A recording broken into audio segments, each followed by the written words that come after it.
Welcome to listeners and viewers. Section 19 and 20 of Civil Procedure Code explains the personal jurisdictions of the courts.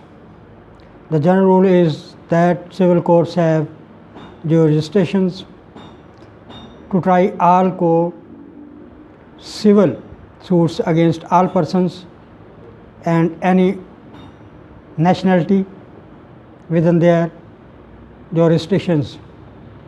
By virtue of the provision of section 19 and 20 of the code, a civil court has jurisdiction to entertain suits against a person residing, carrying on business, or personally working for gain within its territorial limits. इसमें उसके civil rights होते हैं, suit of civil nature. पहले तो बताऊं कि personal jurisdictions जो अदालत की हैं वो ये है कि वो हर किस्म के दीवानी मुकदमात की समाअत कर सकती है ज़ाब्ता दीवानी के तहत, और उसकी इख्तियारात जो पर्सनल हैं वो दफ़ा 1920 में बयान किए गए हैं। उसके बाद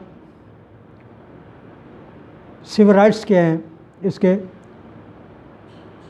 civil rights are so called as they inhere in the person by virtue of his being a citizen or resident of the state,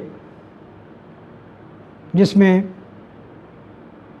in this action brought for the enforcement of rights of or obligations of a citizens are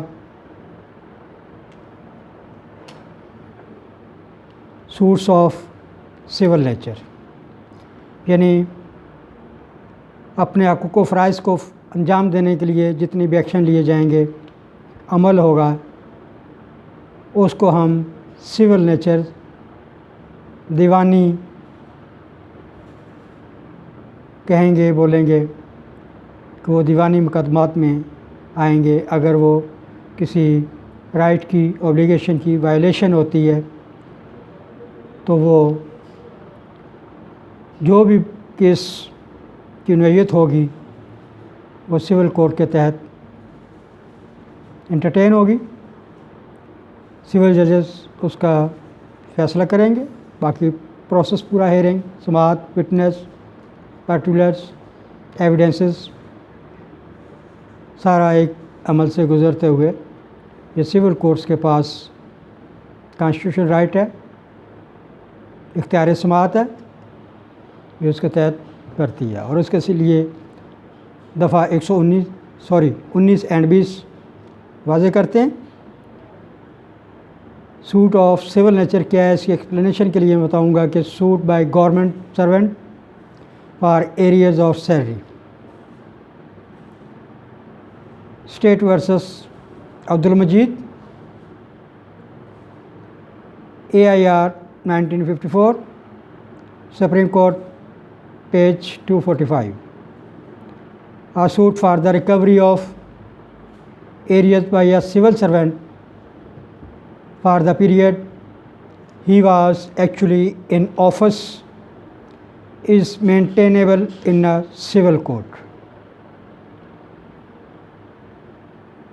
एक सरकारी मुलाजिम के, civil servant के जो तनख्वाह के बकाया जाते हैं और उस अरसे में वो अपने ऑफिस में मौजूद अपनी फ़राइज़ सर अंजाम दे रहा है और उसको किसी वजह से रोके जा रहा है, वो उसका ऑफिसर या कोई और उसके एरियाज़ बकाया जात नहीं दे रहा, तो अपना केस दीवानी अदालत में दायर कर सकता है।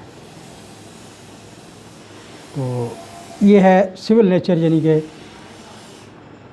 इसके तहत अदालत जो है वो अपना फ़ैसला सुनाती है। उसके बाद राइट टू वर्शिप यानी इबादत का हक, वो भी सिविल राइट्स में आएगा। या कोई फौतगी हुई मुर्दा है, उसको दफनाने का हक भी एक सिविल राइट है, वो भी दीवानी अदालतों में आएगा अगर कोई रोकता है। आपके पास फ्रेंचाइज, आप बिज़नेस करते हैं, फ्रेंचाइज ऑफिस बना रहे हैं, कोई रुकावट डाल रहा है आपके बिज़नेस में, कारोबार में, तो ये भी आपका सिविल राइट है, आप सिविल अदालत, दीवानी अदालत से रजू करें।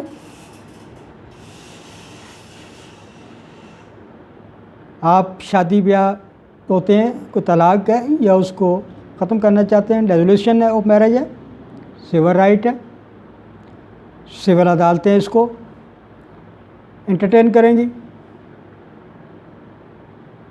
अगर कोई आदमी किसी क्लब का मेंबर है, वो भी सिविल राइट, दीवानी अदालतें उसको एंटरटेन करेंगी। किससे मुआहदा करते हैं, किरायानामा है या कोई इंतज़ामी अमूर है, ज़रिए इनकम टैक्स है, तो ये सारे के सारे सिविल नेचर के जितने भी केस होंगे वो दीवानी अदालतों के दायरे समात में आते हैं। वहाँ पे ये एंटरटेन होंगे, केस दायर होंगे और उनके फ़ैसले प्रोसीजर के तहत दिए जाएंगे। शॉर्ट में ये कह सकता हूँ, we can say that the court shall have जो